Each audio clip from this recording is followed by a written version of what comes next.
So ఇప్పుడే మనం చూసుకున్నట్లయితే ప్రభుత్వం మరో గుడ్ న్యూస్ అయితే చెప్పిందనమాట. వచ్చే ఖరీఫ్ నుంచి 48 గంటల్లోనే నగదైతే జమ చేస్తామని చెప్పేసి పౌర సరఫరాల శాఖ మంత్రి గారు నాదెండ్ల మనోహర్ గారు అయితే ప్రెస్ మీట్ అయితే పెట్టడం జరిగింది. వ్యవసాయాన్ని కాపాడుకోవాల్సిన బాధ్యత అందరిపైన ఉందని ఏపీ పౌర సరఫరాల శాఖ మంత్రి గారు అయితే చెప్పారు. ఏలూరులో రైతులకు ధాన్యం బకాయిలు చెక్కుల పంపిణీ కార్యక్రమంలో పాల్గొన్నారన్నమాట. వైకాపా ప్రభుత్వ అరాచకత్వంతో రాష్ట్రం ఆర్థికంగా చాలా వెనుకబడిందని, 12 లక్షల కోట్ల అప్పులు చేశారని కూడా విమర్శించారు. గత ప్రభుత్వం రైతులకు 1674 కోట్ల ధాన్యం బకాయిలు ఉంచిందన్నారు. ఎట్టి పరిస్థితుల్లో వాటిని విడుదల చేయాలని, ఆ మేరకు చర్యలు చేపట్టాలని అధికారులను సీఎం చంద్రబాబు ఆదేశించినట్లయితే చెప్పారు.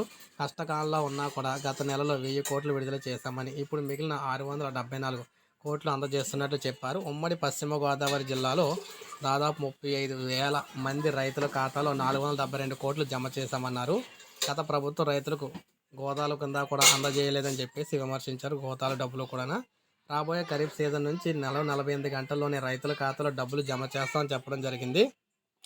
నష్టపోయిన కౌలు రైతులకు ఆదుకుంటామన్నారు. సో ఈ విధంగా రైతులందరికీ కూడా డబ్బులు అయితే జమ చేయడం అయితే జరిగిందని చెప్పేసి చెప్తున్నారు. ఇక రాని నుంచి కేవలం ఇక్కడ తీసుకున్న దగ్గర నుంచి 48 గంటల్లోనే రైతులకు అయితే డబ్బులు పడతాయన్నమాట. సో ఇది మనకు అప్డేట్. ఒక లైక్ చేయండి, సబ్స్క్రైబ్ చేసుకోవద్దు, మన ఛానల్ సబ్స్క్రైబ్ చేసుకొని ఫాలో అవుతానండి.